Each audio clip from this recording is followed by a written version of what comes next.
안녕하세요. 복일교회 이명기 목사입니다. 오늘은 마태복음 28장 묵상입니다. 본문은 예수께서 부활하신 사실에 대해 기록하고 있습니다. 주님이 십자가에 달려 죽으시고 장사된 지 사흘째 되던 일요일 아침, 마리아라는 이름을 가진 두 명의 여인이 예수님의 무덤을 찾았습니다. 여느 날과 다름없이 그날 역시 새벽은 간밤의 어둠을 몰아내고 동토오고 있었습니다. 그날 새벽 십자가에 못 박히신 예수님의 시신을 보기 위해 왔던 그 여인들은 인류 역사상 최대의 사건이 일어났다는 것을 알게 되었습니다.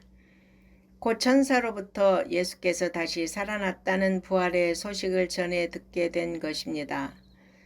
여인들은 천사들의 말을 듣고 무서움과 큰 기쁨 가운데 천사의 말을 제자들에게 전하기 위해 달려갈 때 부활하신 예수님을 처음으로 만나 뵙는 영광을 누리게 됩니다. 예수께서 친히 그들에게 나타나셔서 제자들에게 당신께서 생전에 말씀하신 대로 갈릴리에서 만나자는 전가를 전해달라고 부탁하십니다. 부활하신 주님을 가장 먼저 만난 여인들은 얼마나 놀라고 기뻤겠습니까? 주님을 사랑하고 사모하는 자들을 주님은 만나 주십니다. 이어 파수꾼들로부터 예수님의 부활 소식을 접한 종교 지도자들은 무덤을 지키던 파수꾼들의 모든 보고를 듣고서도 오히려 사실을 은폐하기 위해 돈으로 파수꾼들을 매수하여 거짓 소문을 유포하도록 사주합니다. 파수꾼들은 그들 눈으로 직접 목격했으면서도 몇 푼의 돈에 매수되어 예수님의 시신을 그의 제자들에 의해 도난당했다는 거짓 소문을 유포합니다. 여기서 우리는 믿음이란 어떤 확실한 증거를 목격했다고 보정되지 않는다는 것을 보게 됩니다.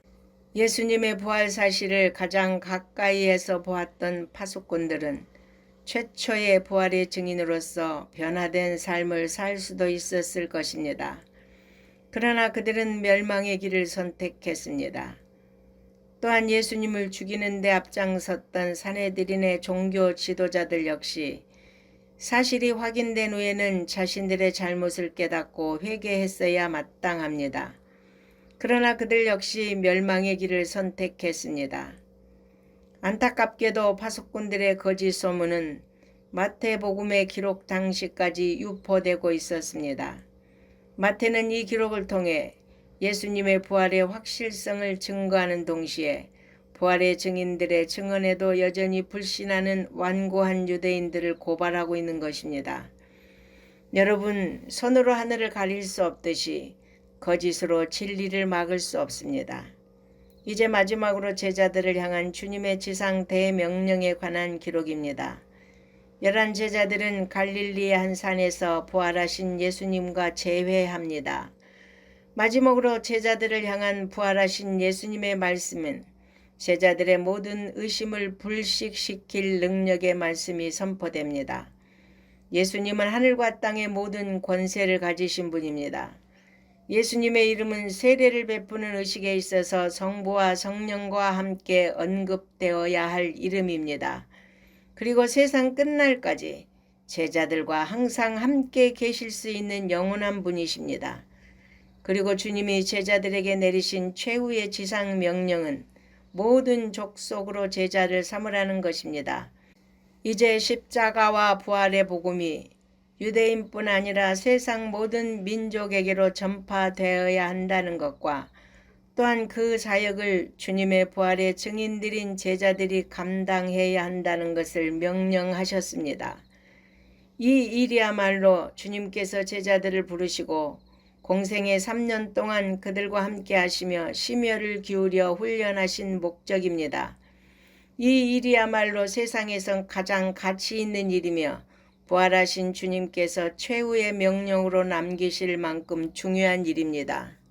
따라서 복음 전파의 사명을 맡은 우리 역시 주님의 지상 명령인 인간의 죄를 위해 십자가에 달려 죽으시고 부활하신 주님을 증거하는 데 생명을 다 바쳐야 할 것입니다. 바울은 하나님의 은혜의 복음 증거하는 일을 마치려 하면은 나의 생명을 조금도 귀한 것으로 여기지 아니하노라고 고백했습니다. 우리도 이러한 정신을 본받아 복음 전파하는 일에 충성을 다하는 성도들이 되시기를 바랍니다. 아멘.